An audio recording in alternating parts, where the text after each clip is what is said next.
Nuestro invitado esta noche es Mario Iván Carratú. Él fue un alto jefe militar en su país, Venezuela. Fue muy cercano a Carlos Andrés Pérez en su segundo mandato. Fue jefe de la Casa Militar. Mario Iván, buenas noches, bienvenido. Gracias. Buenas noches, Jaime. Gracias por la invitación y un saludo a la audiencia.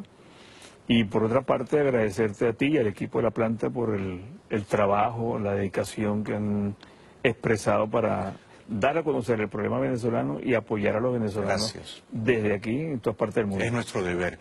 Bueno, la noche en que Chávez, esto fue abril del año 1992, o sea, han pasado 25 años, ¿no? Se dice pronto, pero son 25 años. Tú eras un hombre joven, Chávez asaltó el poder, quiso dar un golpe de Estado. Entraron a la Casa de Gobierno a Miraflores. ¿Tú estabas allí con el presidente Pérez? Sí, sigo siendo joven. Yo estaba en mi casa. Estaba en mi casa acostado. Habíamos llegado de Davos, Suiza. ¿En la tarde? En la noche, a las 10 de la noche. El vuelo bueno, Davos, Suiza, Nueva York, Maiquetía. El vuelo se adelantó 10 minutos. Y en esos 10 minutos, por efecto de suerte, agarró movilizado a todos los que iban a intentar capturar a Pérez en el aeropuerto de Maiquetía. El plan era capturarlo en Maiquetía. Sí, en Maiquetía. Pero él llegó antes y llegó a Miraflores. Llegó a la casona. A la casona. En la casona se fue a su residencia, a sus habitaciones.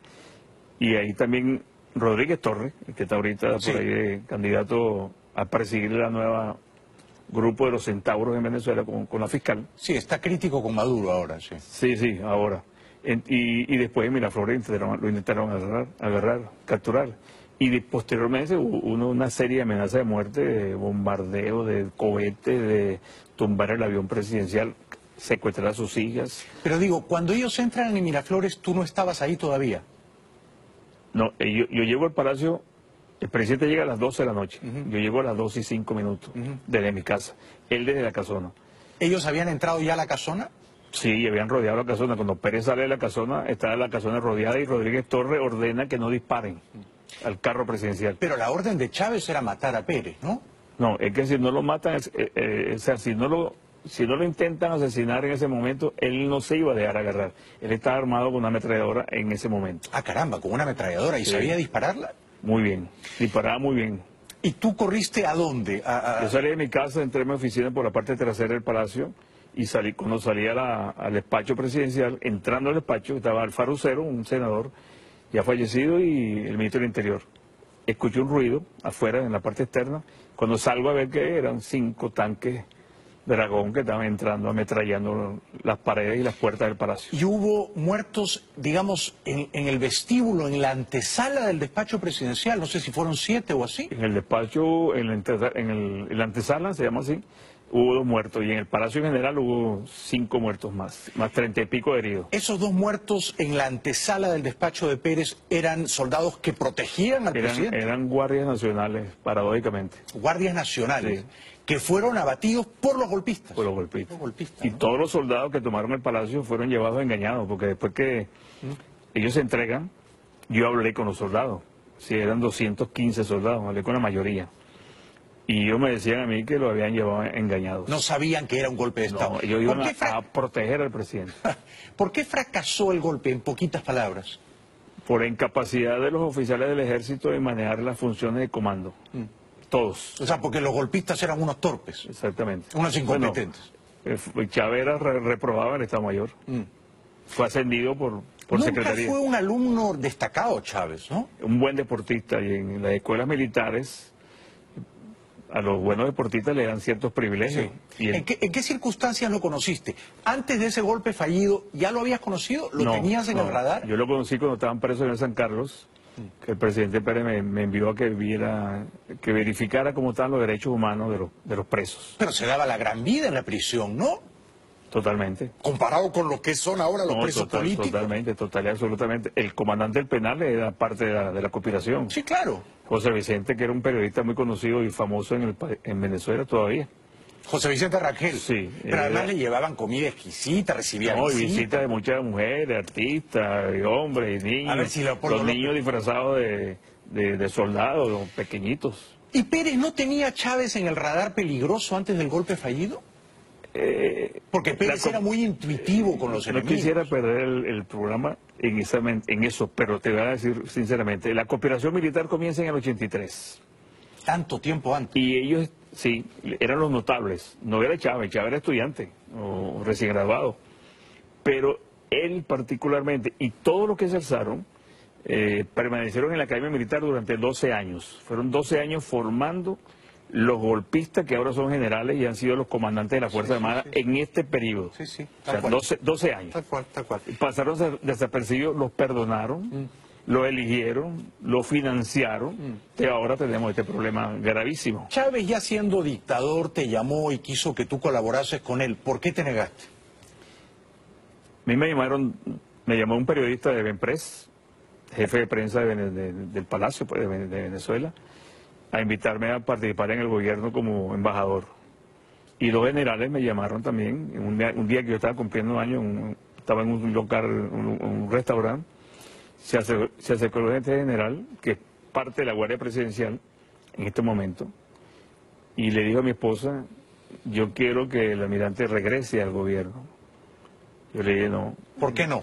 Porque yo no me podía sentar con ellos. Cuando vi que yo no me podía sentar con ellos, cuando ellos llegaron al palacio engañando a los soldados, intentando tomar el poder, asesinando soldados, y después en el cuartel San Carlos ellos tenían una lista en las paredes escritas a mano de todas las personas que ellos iban a fusilar después que llegaran al poder, porque ellos estaban convencidos que ¿Esa llegaron lista la había escrito Chávez? Ellos, todos.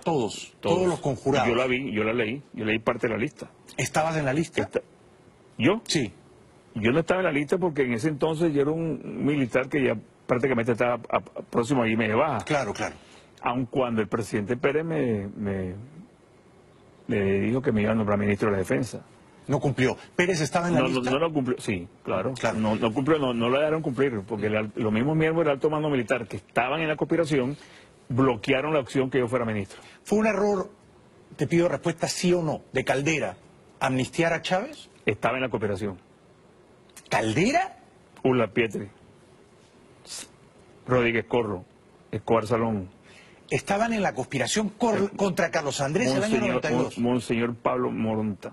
Todos estaban en la cooperación. Caldera veía con simpatía a Chávez. Era un compromiso. Hablaba con él.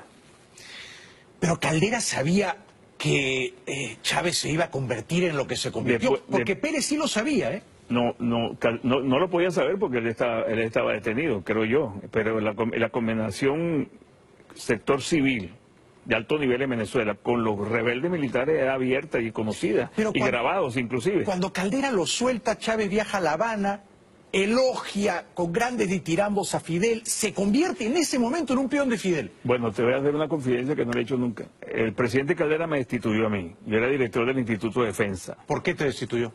Porque había estado con Pérez. Porque fue el que le echó a perder el golpe a ellos, no a Chávez, a ellos.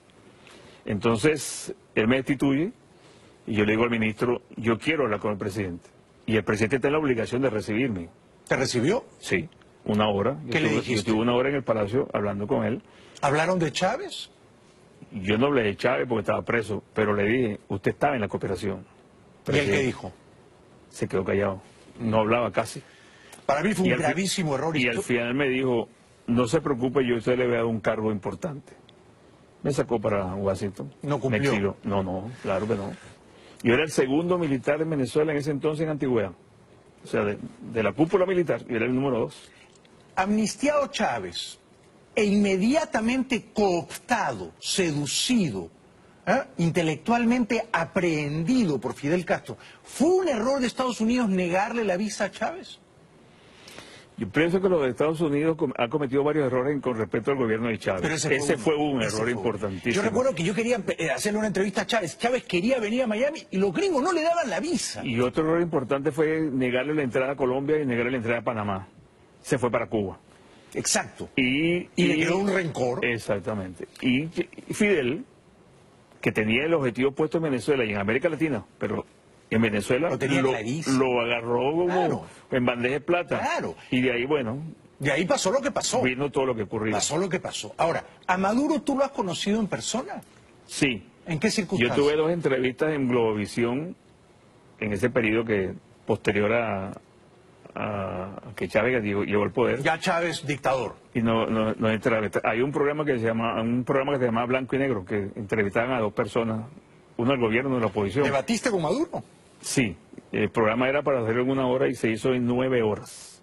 Hombre, porque el tipo es tan torpe y mentalmente escaso que cada vez que la periodista nos preguntaba a los dos la misma pregunta, 2 respuestas diferentes, él quería repreguntar y responder después que yo hablaba. Con Maduro, por eso te han salido canas. No.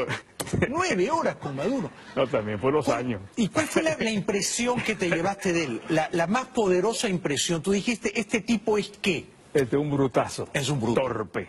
Torpe en todo el sentido de la palabra. No solamente por la escasa capacidad de razonar. Es que es un segundón. Es el tipo que te lleva el maletín. La manera como se mueve, como agarra el vaso, como respondía, como agarra el micrófono. Sí. Se veía que era un tipo torpe.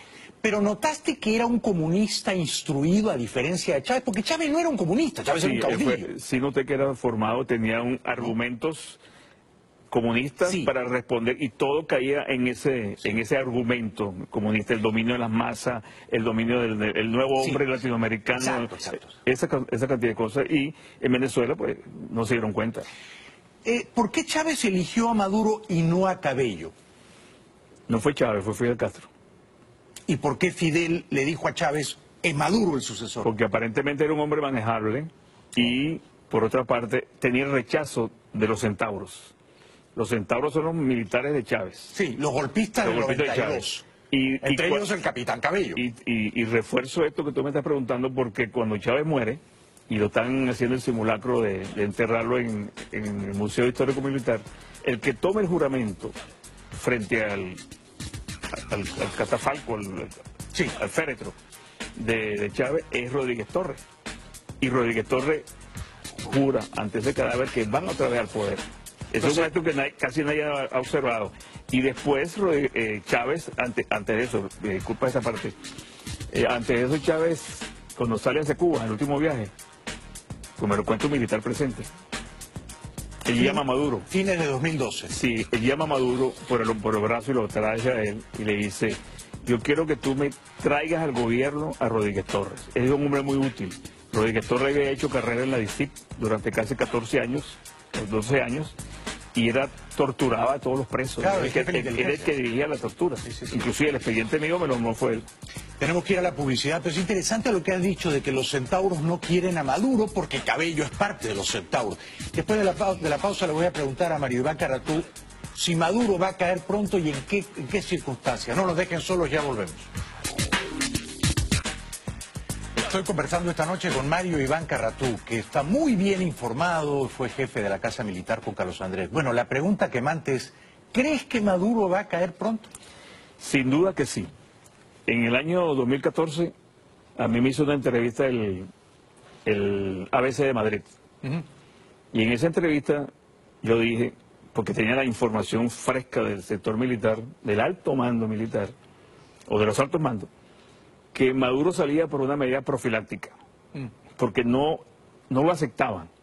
Además, lo consideraban una persona impuesta frente a muchos militares que se consideraban con calificaciones para reemplazar a Chávez. ¿Sigues pensando eso? Sí. La voz popular en los cuarteles, aunque sea silenciada por el miedo, porque hay mucho miedo también, es que tienen que sacarlo, tienen que salir. ¿Quiénes crees que lo van a sacar? El ejército. Y los centauros. Porque hay un problema también, hay una situación. Estos centauros quieren recuperar el ideario de Chávez. ¿Y sienten que han perdido el forcejeo de poder con Maduro? Totalmente. Están todos fuera. Los que están en el poder son los generales recién ascendidos. Pero ese grueso que se alzó en el 92 y que hizo gobierno con Chávez durante casi 10 años y que fueron de baja y que perdieron a lo mejor los negocios, una cantidad de cosas, ellos sienten que el ideario de Chávez se perdió en manos de Maduro. Pero entre ellos está Cabello, ¿no? Sí, pero Cabello tiene poder, es el que más tiene poder, pero a la hora se trata, no tiene ambiciones de ser presidente ni dirigir ningún... ¿Quién es el jefe de los centauros? Rodríguez Torres. ¿Y Tarek dónde está? Él no es centauro. No, y está siendo observado como un infiltrado sirio peligroso para el país y para ellos mismos los militares. Si cae Maduro, ¿cae Tarek? Claro, absolutamente. Si caen Maduro y Tarek, Si ¿cae cae Maduro, Padrino López? si cae Maduro, caen todos los civiles que están en el gobierno. Todos los civiles. Todos los civiles. Todos son leales a Maduro. Sí. Pero también Padrino López, Suárez Churio, Rivero Todo, Marcano, todo Benavides Torres. Todos ellos deben salir y si no salen tienen que irse. Tienen que irse. Porque no tienen espacio para dirigir la Fuerza Armada ni para dirigir el país tampoco. Yo no estoy privilegiando a los militares sobre los civiles, sino que la situación es tan caótica y tan desarticulada que ahí puede pasar cualquier cosa. Pero digamos, si ocurre, y ojalá ocurra, que un grupo de patriotas en el ejército sacan a Maduro y Tarek, ¿quién asume temporalmente el mando, la jefatura del Estado? Con los militares que yo he hablado, ellos no quieren a ningún militar dirigiendo el país. No. Ellos quieren una junta de transición. Una junta de transición donde no estén involucrados los partidos políticos. ¿Quiénes podrían encabezar? ¿Qué notables? Venezolanos que tengan credibilidad pública y una trayectoria pública redundando transparente. Cuando yo estaba en Venezuela, Dime un nombre, yo te voy a decir, el tutor de mi tesis es el doctor Carradama, asesor ahora de María Corina. Y nos dimos a la tarea, él y yo, a buscar a las personas que podían incorporarse a la transición política, que se veía en Teojito, eso fue hace 6 años. Enrique Tejera murió. Eduardo Fernández quiere ser presidente, no quiere ser junta, presidente. Rafael Alfonso, el jefe de Cámara, sí. Me dijo a mí, sí, yo me incorporo en el momento que sea necesario. Podría ser parte de una junta de transición. Sí. La doctora de la Universidad Central, el doctor Arteaga Sánchez. La rectora de la Universidad Central. Sí, es una mujer parece fuerte. que ella se llama Cecilia García. Cecilia García Aroche. Sí. Es una mujer fuerte. La tengo en el radar. Me encanta. De posiciones. Me gusta mucho más ella que la fiscal Ortega. Claro. La fiscal Ortega no. No, nada, para nada. Esa señora, esa señora, me van a disculpar, esa señora es comunista en vientre. ¿Tanto como comunista, sí? Sí, ella nació en un hogar comunista y viene Es chavista. de ser una señora enfrentada a la democracia, activista, quemando carros, matando policías. Sí. Mataban muchos policías en Venezuela. No digo que ella, pero... Pero igual ahora ha tenido buen instinto, porque ha visto que se hunde el Titanic y ha saltado, ¿no? Porque en la Marina, en la Armada decimos nosotros, me disculpan los que me están escuchando, ratas encubiertas. Cuando un barco se hunde, lo primero que tú ves en cubierta son las ratas, suben los roedores, a cubierta. Sí. Y también hay un decir que es el efecto náufrago. Cuando el barco se está hundiendo, todo el mundo se agarra a lo que flote. Ya, claro. No importa quién sea. Exacto. Penezuela está transitando en un periodo... Efecto náufrago. Sí, efecto náufrago. Ahora, no has mencionado a Julio Borges. ¿Él podría ser parte de la Junta Transitoria? No, mucho rechazo en el sector militar. Hay un problema que... Pero el presidente del Congreso, de la Asamblea Nacional. Sí, pero acuérdate que es un momento de ruptura. Ya. Bueno, no que te acuerdes. Estamos viviendo un momento de ruptura. Y en ese momento de ruptura quieren que haya personas civiles de credibilidad. ¿Qué ocurre? Hay muchos oficiales que han sido denunciados acusando a Borges. Y los militares lo saben. ¿Qué haría esa Junta de Transición una vez que remueve, desaloja del poder a Maduro, Tarek y a todos los generalotes corruptos ladrones? ¿Los mete en la cárcel? ¿Los deja ir al exilio? Mi recomendación que le he dado yo a algunos de ellos, que me han preguntado por el tiempo que tengo yo metido en este circo. Sí. Yo le he dicho a ellos, a todos los generales, juicio, no prisión, juicio. Sí. Un debido proceso. Sí, debido proceso, rendición de cuentas, degradación pública y expulsado de la Fuerza Armada. ¿Degradación por qué? Porque no pueden irse a la Fuerza Armada ganando el sueldo de general. Se van de la Fuerza Armada con el sueldo de cabo, sargento o marinero. Ahora, eso es ejemplarizante para toda América Latina. Este escenario que tú describes, que sería formidable, ¿no? Que el ejército sacara a Maduro, ¿crees que ocurre antes del 30 de julio o después? Después. Eso no va a ocurrir ahorita en algún momento de agosto o septiembre. Sí, o antes de diciembre. Pero este momento que estamos viviendo del plebiscito es una maniobra política importante. Pero para la oposición. Sí, pero para legitimarla, ¿cómo hacemos? O cuando el gobierno diga, salgan las turbas a la calle, así como se metieron en el Congreso, empiecen a dispararle a la gente, ¿Cómo legitima? ¿Quién lo lleva al orden? Es un Tienen peligro. que ser los militares. Ya, pero entonces, y aquí viene mi pregunta, si los militares, el ejército finalmente, deciden sacar a Maduro, ¿no hay el riesgo de que las calles sean tomadas por la guardia de Maduro, por los colectivos, o el poder de fuego del ejército simplemente acaba con Hay ellos? una ecuación que es importante manejar en el sector, desde el punto de vista militar. No lo puedo asegurar, pero es lo que yo pienso y lo que yo creo que puede ocurrir. Cuando se caiga Maduro, o se caiga alguno de los que está cerca, Sí, las Fuerzas Armadas se voltean inmediatamente, todas, todas, incluyendo la guardia. incluyendo la Yo Guardia. también creo lo mismo. Entonces No, y los resulta... colectivos tampoco salen a pasear, te aseguro. No. Entonces va a haber una situación de conflicto silente, Sí. donde el poder militar tiene que estar dirigido por un sector civil que tenga autoridad Sí. sobre los militares. Credibilidad moral. Exactamente. Y solidez. Pero ningún militar en la Junta, ¿verdad? Yo creo que puede haber un militar activo o uno retirado. Yo tengo uno que yo he trabajado con él y he hablado mucho con él. Que Mejor es no una- diga su nombre, No ¿no? lo voy a decir, no lo voy a decir. Si está allá, no diga su nombre. Pero mucha gente lo critica, pero tú necesitas una persona que dentro del sector militar tenga autoridad y tenga Absolutamente. credibilidad. Es que Porque tú pones a cualquier monigote, a cualquier generalote, No. Y la oposición cuando dice no, los militares que no entren en la foto se equivoca. ese es un error.